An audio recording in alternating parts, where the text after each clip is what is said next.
Hello guys, welcome to world nursery garden. நம்ம இப்போ இந்த வீடியோவில் என்ன பார்க்க போகிறோம்னு பார்த்தீங்கன்னா, ரோஜா செடிகள்லாம் நர்சரியில் எப்படி எந்த மண்ணில் போட்டு வச்சு வளர்த்து நமக்கு சேல் பண்ணுறாங்க, அதே மாதிரி நம்மளும் எப்படி ரெடி பண்ணலாம் அப்படின்றத பற்றி தான் நம்ம இந்த வீடியோவில் பார்க்க போகிறோம். வீடியோக்குள்ளே போகிறதுக்கு முன்னால் நம்ம சேனலை சப்ஸ்கிரைப் பண்ணிக்கோங்க, பக்கத்தில் உள்ள பெல் ஐக்கானையும் கிளிக் பண்ணிக்கோங்க. அப்போ தான் நம்ம அடுத்தடுத்து போகிற வீடியோக்கள் உங்களுக்கு மொபைலில் நோட்டிஃபிகேஷனாக வரும்.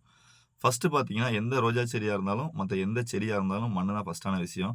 மண் வந்து முடிஞ்ச அளவுக்கு செம்மண் மட்டும்தான் இருக்கணும். செம்மண்லையுமே ஒரு சில கல்கள் கூட இல்லாமல் ரொம்பவே சாஃப்டாக இருக்கணும். அதாவது மண் வந்து முழுமையான செம்மண்ணாக இருக்கணும். மற்ற மண் கலந்த மாதிரி இல்லாமல் முழுக்கவே செம்மண்ணாக மட்டும் இருக்கணும். அது ரொம்ப வந்து சாஃப்டாக இருக்கிற மாதிரி பார்த்துக்கோங்க. கட்டிகள் இல்லாமல் நம்ம ஃபஸ்ட்டு மண் எடுத்துக்கிறணும். ரொம்ப சாஃப்டாக இருக்கணும். முடிஞ்ச அளவுக்கு மண் வந்து ஒரு கட்டி இந்த மாதிரி எதுவுமே இல்லாமல் பார்த்து வச்சுக்கோங்க. இந்த மாதிரி மண்ணை ஃபுல்லாகவே நீங்கள் எடுத்த பிறகு, இப்போ ஆல்ரெடி நம்ம வளர்த்துருந்த ரோஜா செடி தான் இது வந்து ஒட்டு கட்டி இருக்கிற செடி. இது வந்து ஃபஸ்ட்டு பார்த்தீங்கன்னா, ஃபஸ்ட்டு ஸ்டெப் வந்து சின்ன பையில தான் வரும். இந்த மாதிரி ஃபஸ்ட்டு இந்த மாதிரி பையில தான் வரும். இதுக்கப்புறம் தான் இது பை பெரிய பெரிய பையில மாறிக்கிட்டு இருக்கும். இப்போ ஃபஸ்ட்டு இந்த கவரில் இருக்கும்போது, இந்த கவர்லேயே நம்ம வளர்த்துருப்போம். ஒட்டு கட்டி இப்போ ரோஜா செடியில் ஒரு குச்சியும், இது மொத்த ஒரு குச்சியும் வச்சு வளர்த்து, என்னென்ன கலரில் தேவைப்படுதோ அந்தந்த கலரில் அந்த ரோஜா செடி பழைய குச்சியில் இந்த என்னென்ன கலர் தேவைப்படுதோ அதெல்லாம் ஒட்டு கட்டி வளர்த்துருப்பாங்க. நெக்ஸ்ட்டு பார்த்தீங்கன்னா, நம்ம அந்த மண் பூராமே போட்டிருக்கோம்ல, அதில் வந்து இப்போ வந்து இதில் வந்து கெமிக்கலான உரம் போடுறதுனால வந்து மாட்டு சாணம் இந்த மாதிரி எந்த குப்பைகளும் சேர்க்கல. டைரெக்டாக வந்து மண் மட்டும் தான் போட்டிருக்கோம். அப்புறம் நம்ம ஆல்ரெடி வளர்த்துருந்த செடியை வந்து கொஞ்சோண்டு ஃபஸ்ட்டு வந்து லைட்டாக மட்டும் அந்த கவரில் மண் போட்டுறணும். ஃபுல்லாக மண் போட்டுறக்கூடாது. ஃபஸ்ட்டு வந்து கொஞ்சமாக மண் போட்டுட்டு, நெக்ஸ்ட்டு நம்ம வளர்த்துருந்த செடி வந்து ஃபஸ்ட்டு வேர் போட்டிருக்கிற மாதிரி இருக்கணும் செடி வந்து.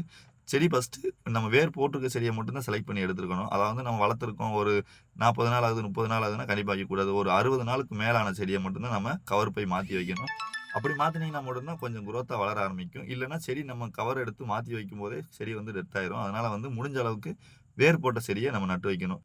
நம்ம நட்டு வைக்கிறதுக்கு முன்னால் பார்க்க வேண்டிய விஷயம் என்னென்னு பார்த்தீங்கன்னா, நம்ம நட்டு வைக்கிற கவரில் வந்து ஹோல்ஸ் கண்டிப்பாக இருக்கணும். அப்போ தான் நம்ம தண்ணி ஊற்றுற தண்ணி வந்து அந்த தண்ணி மண் வந்து இஞ்சிட்டு மீத தண்ணி பூராமே வந்து வெளியில் வர்ற மாதிரி பார்த்துக்கிறணும். அப்படியே கவருக்குள்ளே நின்றுச்சுன்னா நம்ம போட்டு வைக்கிற செடி வந்து வேர் அழுகி டெத் ஆகிடும் திரும்பியும். அதனால் முடிஞ்ச அளவுக்கு நம்ம நட்டு வைக்கிற கவரோ தொட்டியோ இது எதுவாக இருந்தாலும் பிரச்சனை கிடையாது. நீங்கள் கவரில் வைக்கிறீங்கன்னா பிரச்சனை கிடையாது, தொட்டியில் வச்சாலும் பிரச்சனை கிடையாது. அதில் வந்து ஹோல்ஸ் இருக்கிற மாதிரி பார்த்துக்கோங்க. ஹோல்ஸ் இல்லைன்னா கண்டிப்பாக போட்டு விட்ருங்க. இது மேக்ஸிமம் கவரில் வரனால நமக்கு எல்லா கவர்லையுமே ஹோல்ஸ் இருந்துடும். அதனால் வந்து பார்க்க தேவையில்ல. நீங்கள் தொட்டியில் வைக்கிறவங்க கண்டிப்பாக ஹோல்ஸ் இருக்கிற மாதிரி பார்த்து தொட்டியில் வச்சுக்கோங்க. இந்த மாதிரிலாம் செட் பண்ணி போட்டு வச்ச பிறகு ஒரு 20 நாள் வரைக்கும் தண்ணி நம்ம காலையிலையும் சாயங்காலம் கண்டிப்பாக ஊற்றிட்டே இருக்கணும். தொடர்ச்சியாக வந்து தண்ணி ஊற்றிக்கிட்டே இருக்கணும். ஊற்றின பிறகுமே செடி வந்து குரோத்தாக வளரலைன்னா, வளர்ந்துட்டா தேவை கிடையாது. வளரலைன்னா நம்ம வந்து மோனோக்ரோட்டோபாஸ் வளர்ச்சி மருந்து, இன்டோஃபில்ன்ற 2 மருந்தையும் ஸ்ப்ரே பண்ணி விட்டுருவோம். நம்ம வந்து இப்போ கெமிக்கலாக கொடுக்கும்போது அதுக்கப்புறம் வந்து ஒரு மருந்து நம்ம ஸ்ப்ரே பண்ணதுலேருந்து ஒரு 10 நாள் கழிச்சு டிஏபி உரம் எப்பயும் போல் ஒரு செடிக்கு வந்து ஒரு 5 கிராம் அளவில் போட்டு விட்டுறலாம். இந்த மெத்தட்லேயும் ரோஜா செடியை நம்ம நட்டு வச்சுக்கலாம்.